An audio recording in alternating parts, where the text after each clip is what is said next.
আসসালামু আলাইকুম ওয়া আজকে আলোচনা করব কোন আলেমদেরকে মানা যাবে কোন আলেমদেরকে মানা যাবে না।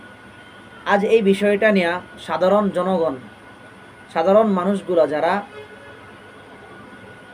খেতে খাওয়া মানুষ, সাধারণ জনগণ যারা আছে তারা এই বিষয়টা নিয়ে অনেক মুসিবতের মধ্যে আছে, কষ্টের মধ্যে আছে। তারা বলে এই হুজুর এই কথা বলে, ওই হুজুর ওই কথা বলে, কোন আলেমের কথা মানব? এক এক আলেম এক এক কথা বলে।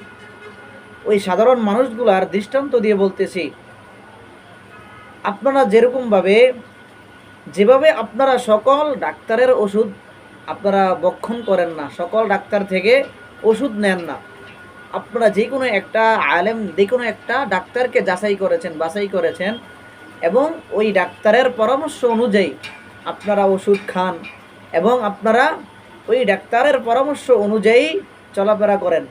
নিজের জীবনটাকে, নিজের শরীর সুস্থ থাকার জন্য আপনারা আপ্রাণ চেষ্টা করতে থাকেন। তদ্রূপভাবে আপনার রুহকে শান্তি করার জন্য, রুহকে পবিত্র করার জন্য, রুহকে সুস্থ করার জন্য আপনার জন্য জরুরি হচ্ছে একজন হক্কানি আলেম তালাশ করা। হক্কানি আলেম আপনি বুঝবেন কিভাবে? হক্কানি আলেম বুঝার লক্ষ্য অনেকগুলো আছে। তার মধ্যে হচ্ছে যেই আলেমকে দেখলে আপনার জান্নাতের কথা মনে হবে, যেই আলেমকে দেখলে জাহান্নামের ভয় আসবে, যেই আলেমকে দেখলে এবং তার কথা শুনলে আল্লাহর ভয় অন্তরের মধ্যে ধাবিত হবে, ওই আলেম বুঝতে হবে আপনার জন্য পারফেক্ট, উপযুক্ত। আপনি ওই আলেমের কথা মানতে পারেন, ওই আলেমের পরামর্শ মানতে পারেন। আর যদি আপনি ওই আলেমের কথা অনুযায়ী চলেন, তাহলে হয়তোবা আল্লাহ রব্বুল আলামিন আপনাকে সিরাতাল মুস্তাকিম, সরল সঠিক পথ দেখাবেন।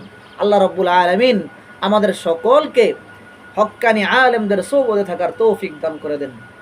দেশ ও দেশের বাহিরে যারা এই ভিডিও দেখতেছেন, ইনশাআল্লাহ কোন আলেমদেরকে মানা যাবে না নেক্সট ভিডিওর মধ্যে এটা বলে দেব ইনশাআল্লাহ।